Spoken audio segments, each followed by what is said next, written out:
여러분 안녕하십니까? 백만개미 한석호입니다. 3월 17일 금요일 시장 정리하겠습니다.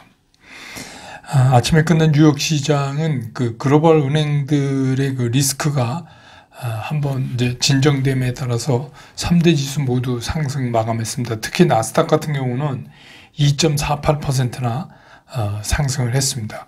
그래서 그 미국 시장 영향을 받은 우리 시장도 오늘 그 양대 지수 모두 상승 출발을 했습니다. 코스피 같은 경우에 출발할 때 이미 그 1%가 넘게, 그래서 지수로 2,400을 뛰어넘어서 2,403포인트에서 이제 출발을 해서, 그렇지만 이제 하루 종일 뭐 등락을 보이다가 상승폭을 조금씩 그 줄였다 늘렸다 이거를 이제 반복을 했습니다. 근데 오늘 이제 외국인들은 코스피 시장에서 하루 종일 매도 우세에 있었습니다. 물론 동시효과 때 오늘 극적인 반전이 일어났지만, 그리고 기관은 또 하루 종일 굉장히 강력한 매수세를 보였다가 이것도 역시 동시효과에 우리가 상상하지 못했던 일로 또 바뀌었습니다. 그리고 뭐 그냥 개인은 초반에 좀 매수 쪽에 나섰다가 지수가 상승하니까 매도로 바뀌는 그런 모습을 보였습니다. 오늘 그래서 코스피 시장에서 외국인들은 최종적으로 820억을 순매수했고요. 순매수입니다. 외국인들이. 그 다음에 기관은 777억을 순매수했고 개인들은 1727억을 순매도했습니다. 그래서 오늘 그 종가 지수는 2395.69포인트. 그래서 어제보다 0.75% 상승하면서 마감을 했습니다. 근데 이제 재미난 거는 거의 2천억 이상 동시효과에서 외국인과 기관이 주고받았어요. 외국인과 기관이 주고받았다. 그 얘기는 무슨 얘기냐면 외국인은 사고 기관은 팔고 이랬습니다. 그래서 뭐 개인은 거의 큰 변동이 없었는데 외국인과 기관 사이에 서로 맞받아치는 이제 그런 움직임을 오늘 보였습니다. 근데 이제 반대로 선물을 보면 그 선물을 오후 들어가면서 외국인들이 계속 선물을 매수 쪽에 늘려갔어요. 매도를 출발했다가 반대로 기관은 선물을 매도했죠. 그러니까 결국은 뭐냐, 오늘은 이제 그 선물, 그 파생 시장하고 좀 영향을 받은 것 같아요. 그래서 이제 그런 움직임이 종가에 긴박하게 일어났습니다. 전혀 상상하지 못했던 일인데, 그렇게 됐습니다. 그래서 하루 종일 매도에 있던 외국인들이 매수로 끝났습니다. 그 다음에 이제 코스닥 시장도 1% 이상 상승하면서 출발을 했고, 코스닥은 뭐 파생에 별로 영향 안 주니까, 코스닥은 뭐, 그대로, 종일 그 기관하고 외국인들은 매수에 있었고, 개인은 매도에 있었고, 그렇습니다. 그래서, 코스닥은 오늘 그 외국인들이 1,539억을 순매수했고, 기관은 1,007억을 순매수했고, 개인은 2,374억을 순매도했습니다.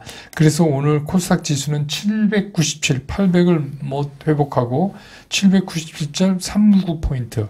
그래서 어제보다 1.97% 상승하면서 끝났습니다. 기술적으로 보면 뭐 코스피는 밑꼬리는 다 달았어요. 60일도 아슬아슬 지키고, 그렇지만 이제 주봉을 보면 주봉 자체가 5주 평균 꺾어 내려가고 5주 평균이 꺾어 내려가고 있어서 빠른 회복은 그렇게 쉬워 보이지 않습니다. 기술적으로. 코스닥은 오늘 이제 상승 발판을 만들었지만 직전 고점이 너무 바닥에 다가 있어서 거기에 대한 부담을 좀 시장이 느낄 것 같아요. 그래서 뭐 반등을 치고 올라간다 그래도 횡보 국면으로 들어갈 가능성이 좀 높아 보이는 그런 이제 기술적 분석입니다. 그 다음에 이제 오늘 환율은 1,302원 20전에 끝났습니다. 그래서 어제보다 10원 80전이 하락을 하면서 끝났습니다. 시가총액 상위를 보면 오늘 외국인들이 1,986억 삼성전자를 순매수한 규모입니다. 1,986억. 반면에 개인이 29억을 순매도했습니다. 기관은 뭐 55억 정도 순매수에 끝났고요. 그 다음에 그 SK 하이닉스를 외국인들이 263억을 팔았는데 순매도했는데 기관이 1333억을 순매수했고 개인도 1117억을 순매도했습니다. 삼성바이오는 외국인 232억, 기관 107억 순매수하면서 공통적으로 산 거고, 오늘 2차 전지에서 LG화학, SDI 이거 외국인, 기관 모두 팔았습니다.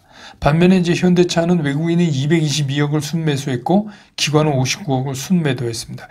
기아도 외국인들이 156억을 순매수했지만 기관은 86억을 순매도했습니다. 그 다음에 카카오는 외국인들이 15억 순매수하고 기관은 79억을 순매수했습니다.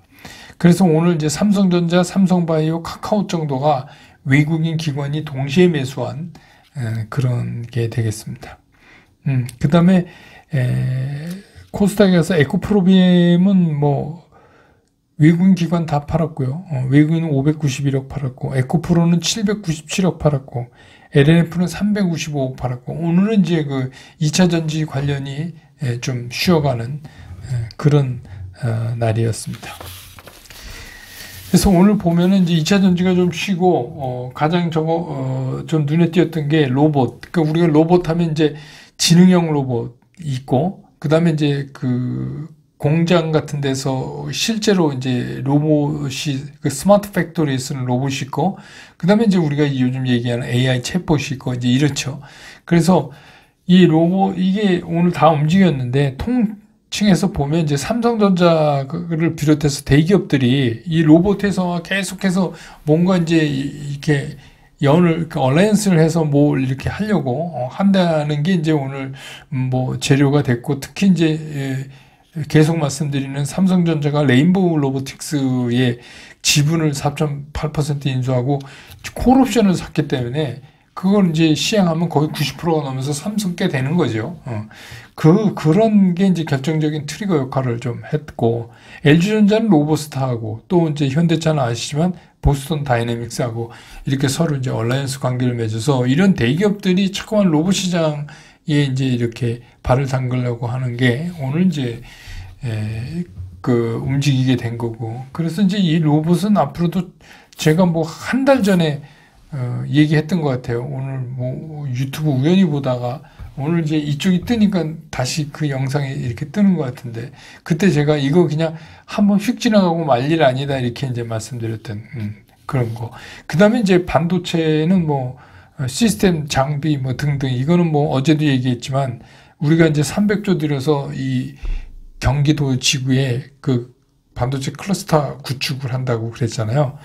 그리고 이제 K-칩스 법안, 텍스컷 해주는 거, 그것도 이제 조세 소위를 통과했으니까 이것도 이제 국회 통과할 것 같아요. 그렇게 되면 반도체 시설 투자 공제율이 대기업의 경우는 25% 최대, 중소기업의 경우는 최대 35%까지 받게 되는 거죠. 그런데다가 이제 대통령 일본 방문 때, 그래서 일본이 한국의 반도체 핵심 소재에 대한 수출 규제를 해제해 주겠다 이렇게 했죠. 그래서 이제 그 영향도 받고 뭐 그런 것 같습니다. 그 다음에 이제 항공우주, 제가 이제 자주 말씀드리는 손주 사주라는 인텔리아 테크 뭐 이런 거 속해 있는 이 일론 머스크가 스타링크 그 한국 법인을 설립을 했죠. 스타링크 코리아 자본금 3억으로 강남에. 그래서 이게 이제 제사통신이 되는 거냐, 맞이 이렇게 되고, 2분기부터는 실제로 국내에서 위성통신 서비스를 시작하겠다 지금 이러고 있어요. 그래서 이것도 앞으로 좀 자주 나올 것 같아, 이런 얘기도. 그 다음에 이제 엔터테인먼트 쪽은 중국이 그 외국 상업공원 허가를 재허가한다, 뭐 이런 것 때문에 이제 한류 스타들이 중국에서 공연이 재개될 수 있지 않느냐, 이런 이제 기대감, 뭐 이런 거. 그 다음에 이제 케이팝의 그 음원 판매도 실제로 1분기 동안 상당히 좋답니다. 전분기 대비해서 한 50% 이상 상승하고 있다, 이런 거. 그 다음에 이제 뭐 증강현실 게임, 이쪽도 좀 움직였고, 바이오도 그 유전자하고 그 염색체 합친 말이죠. 유전체 개발하는 뭐 관련한 거 하고, 또 이제 그 사우디에서 투자하고 또 그쪽에 진출할 수 있는 뭐 이런 교두보를 마련했다 이런 이제 것 때문에 그런 것 때문에 좀 올랐고 그다음에 개별 종목으로 어제도 잠깐 말씀드린 엠노도 이거 오늘 또 올랐어요. 삼성 그 SDS가 최대 주주로 등극하면서 연 3일째 이렇게 올리고 있습니다. 오늘 시장의 특징을 이제 정리하면 이 글로벌 은행 위기가 진정되니까 거기에 따라서 우리 시장도 미국에 이어서 안심 랠리를 보였다. 이렇게 보시면 될 것 같습니다.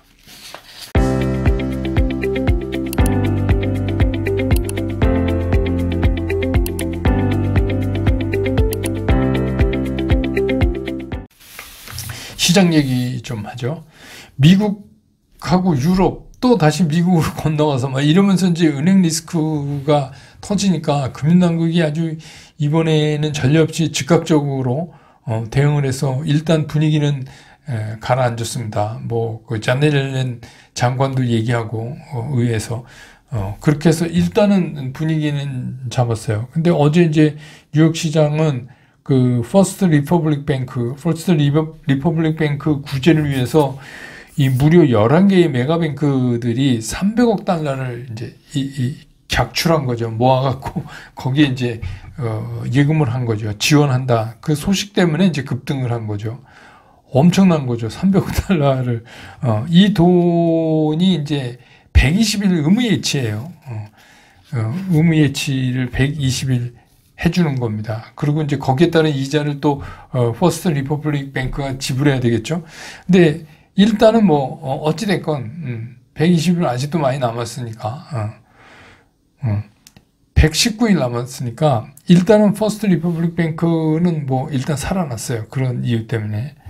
그래서 이제 이걸 보면서 이게 뭐 매도 먼저 맞으면 낫다 이게 정말 맞는 말인가 이런 생각도 들어요. 왜냐하면 초기에 터진 그 실리콘밸리 뱅크하고 뭐 그 뉴욕의 시그니처 뱅크 이런 거는 그냥 폐쇄가 돼버렸잖아요. 그런데 이제 그 퍼스트 리퍼블릭은 어떻게든 살아났어요. 뭐 이유에 어떻든 간에. 그래서 뭐 이거 어떻게 보면 먼저 터진 놈만 죽는 거 아닌가 이런 생각도 들고 참 주식시장은 그렇습니다. 이게 결국 운이죠. 뭐 운이 따라야 이제 모든 게 되는 거죠. 예. 근데 이제 여기서 우리가 이제 짚어볼 문제가 뭐냐면 이제 주말 동안이니까 천천히 이제 생각 좀 하시자고요. 지금 뭐 장이 오늘은 이제 뭐 안도를 나온 거이고 또 이제 이게 연준이 뭐 본인은 아니었겠죠. 연준이 뭐 그렇게 해서 뭐 취약고리에 있는 경쟁력이 약한 지방은행은 터져라 뭐 이런 건 아니겠지만 어쨌든 이번에 사태가 나고 이제 연준은 급하니까 본의 아니게 돈을 푸는 게 돼버렸어요. 일주일 사이에 은행을 살리려고 2,800억 달러를 이제 풀었답니다. 2,800억 달러를 풀고 그 경제신문 기사 보니까 그게 실제로는 2조 달러 정도의 유동성을 풀린 효과랑 같다고 그래요. 그러니까 그렇다면 그동안에 연준이 그렇게 고민하고 뭐 난리를 치고 그렇네 안 그렇네 뭐 그러면서 뭐 실행하면서 오던 그 긴축 있잖아요. 그게 한마디로 그 좀 웃긴 얘기지만 그냥 우리 흔히 쓰는 말이니까 이 종교적 그런 거 없습니다. 그냥 도라미 타물이 돼버렸어요. 이게 여태 그렇게 오랜 시간을 뭐 빅스텝이니 자이언트 스텝이니 하면서 난리 쳤는데 그냥 한 방에 훅 끝나버렸어요. 이제 은행들이 자빠지기 시작을 하니까. 그래서 이게 제가 지난주에 한번 말씀드렸죠. 이게 은행들 문제가 터지기 시작을 하면 무슨 연준이 무슨 인플레고 뭐고 다 팽개치게 될 거다, 궁극적으로. 이제 결국, 그렇게 돼버렸어요. 물론 이제 돈들이 이게 용도가 이제 제한되는 거죠. 뭐 이게 막 써라 이렇게 해서 뭐 예를 들어서 묻지도 따지도 않고 코로나 팬데믹 때처럼 그냥 주는 돈은 물론 아니에요. 근데 이제 은행으로 가기는 들어가는 거니까 돈이 은행으로 들어갔는데 이게 뭐 어떻게든 이건 시중으로 돌아 나오게 돼 있죠.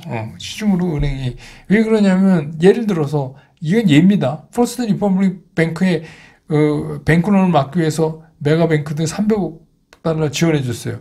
근데 퍼스트 리퍼블릭 뱅크에 예금을 하고 있던 사람들은 어떤 생각을 하겠어요? 야, 이거 이번에는 넘겼는데 그러면 그 돈을 우리 저기 메가뱅크로 이체시켜 이러지 않겠어요? 저라면 그럴 것 같은데. 예. 이제 그래서 이게 뭐 중소은행 이런 조그만 은행들의 위기가 이제 다 끝났다 이렇게 보기도 사실 어려워요. 이건 또 생길 수도 있어요. 근데 이제 문제는 뭐냐면 이런 유사한 일이 생기면은 계속해서 연준이나 미국 금융정책당국이 이 구제금융만으로 이거를 해결해 줄 수 있을까 하는 이제 의문은 좀 들지 않으세요? 예. 근데 벌써 이제 미국에서 이렇게 되니까 제가 조금 전에 말씀드린 것처럼 이 11개에 달하는 메가뱅크는 예금이 늘어요. 그리고 중소은행은 예금이 계속 빠져나가요.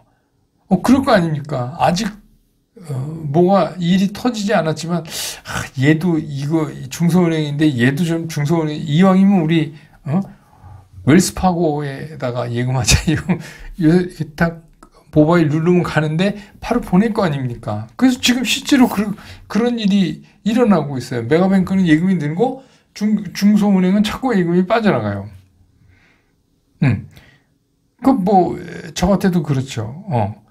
근데 참 이 백만개미 보시는 우리 당원 여러분들 중에서 뭐 혹시 이제 미국에서도 보시더라고요. 그러니까 보시는 분들도 그러시고 또 유학 또 있으신 분들은 그 은행 한번 체크해 보셔가지고 중소은행이면 바꾸세요. 뭐 뱅크 오브 아메리카나 웰스파고 시티그룹 JP모건 뭐 우리 뱅크 오브 뉴욕 멜론 뭐 그 11개 이거 인터넷에 치면 11개 은행 다 나오거든요.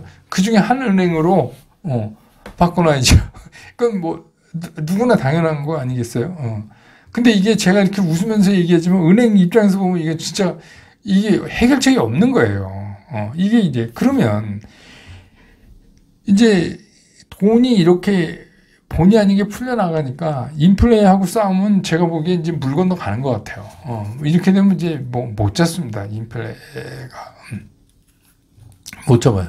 그리고 이제 중소은행에서 돈이 빠지면 어떤 문제가 생기냐면 거기에 이제 주로 거래하는 중소기업이나 스타트업 그리고 비교적 신용도가 낮은 이제 그런 부분의 고객들이나 사람들, 이런 사람들은 점점 살기가 힘들어요. 늪에 빠지는 거예요.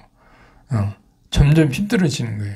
그럼 이제 이 문제가, 이렇게 되면 제가 이제 그동안 우려해서 말씀드렸던 인플레와 경기 침체와 우리가 함께 사는 이제 그런 거에 우리가 빨리 익숙해져야 될지도 모르겠다 하는 생각이. 뭐 그렇다고 해서 뭐 주식시장이 막 폭망하고 그런 거 아닙니다. 근데 우리는 이제 힘든 길을 가는 거예요. 그러니까 여태까지 우리가 생각했던 방법대로 주식 투자하면 안 되는 거예요.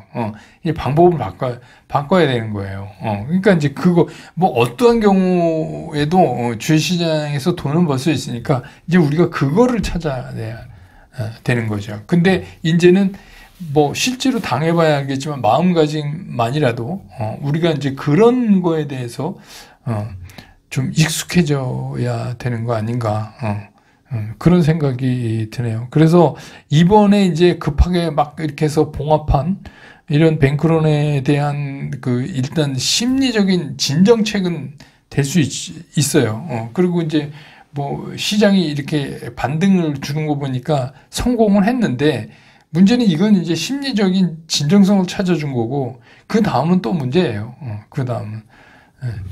그래서 이게 이제 아직 끝나지 않은 끝난 것 같은 그런 이제 상황이 지금 돼 있는데 그러니까 우린 계속 이거를 이제 좀 유의주시해 볼 필요가 있죠.